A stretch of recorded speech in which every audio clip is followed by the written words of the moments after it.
to Free Action. Today I am going to be talking about encounter design for storytelling. Mainly, do you build from the top down or bottom up? What this amounts to is top down design is where you think of the story first and then you build the encounter based around that. Bottom up is you build from the mechanics. Each of them have their both benefits and detriments. Let's start with top down design. For top down design, this can end up putting your players against something that is beyond their level, beyond their skill. This also makes bigger, grander adventures that can overwhelm your players quite easily. An example of top-down design is fighting a dragon. I've had an instance in this, where a person fairly new to the game but played the game quite a bit, 3rd edition, we're wandering around for a few hours looking for a plot hook and he throws someone in, there's a dragon. So of course, we follow it. The dragon is an 11th level dragon. We are level 3, so over 5 levels higher than us. This is a problem because from bottom-up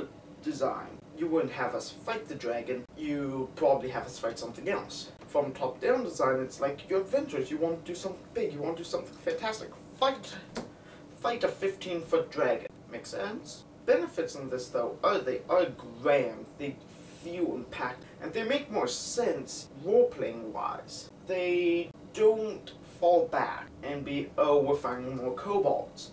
No, you're doing something big. You're fighting an army, you're fighting a dragon, you're fighting this, that. Now, from bottom-up design, this creates a issue of, well, what do you do? Low-level characters end up fighting kobolds a lot of the time. Why? Because it's a good, structure-wise, good starting enemy. They're small, they're weak, they're fairly easy, but they still view as they can be some sort of threat instead of just being glorified pest control. For bottom-up design, this also reaches instances where your DM is looking through the book and he decides, you know what, let's fight these creatures that you have no idea how to fight. Like lizard men, sea folk, giant squids, octopuses, sharks, leviathans, water creatures, flying creatures as well. Things that he goes, I never get a chance to use this, I want to use this. And he uses it. Despite the fact that, a lot of the time, the DM has to pull something way out of their hat and say, okay, here's the reason why you need to get on this boat or go to this ocean or whatever in order to deal with this. It does break immersion a bit, but it also brings up a much larger variety of enemies. Because top-down design says, what are you going to fight? You're going to fight wars, you're going to fight swarms of thieves and like clear all crime in a general area. Things like that. It happens. But that's not necessarily a bad thing either. It comes down to what you want to do. A balance of both is good. Create top-down design of what you feel should happen, and then use the bottom-up design to design how that should come about. You want the players to be fighting some enemy. Okay, now what level are they and what enemies can I throw up against them, of which that matches.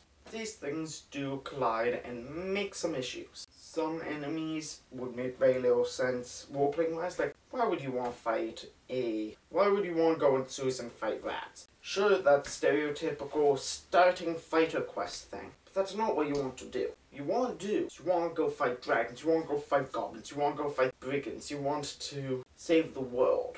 That's a really hard thing to do, is give an accurate reason why saving the world has to be done by these players. Example of top-down design to bottom-up design, and where both of them can be used, is the railroad versus sandbox. The railroad is usually top-down design, though can also be bottom-up. The top-down design is a big, grandiose story with massive meaning for your players to take part in it. That's when you can be on the railroad. Not saying there's anything wrong with that. If the story's good, if the story's interesting, it can draw the players in. Sandbox is normally bottom-up, because it's like, okay, we're going here, okay, you fight these guys, because they're new and I haven't used them yet. Top-down, usually much more engaging. Bottom-up leads to much more variety. So use your discretion and choose what you will. I'm Akashis and this was Free Action. I'll see you guys next time.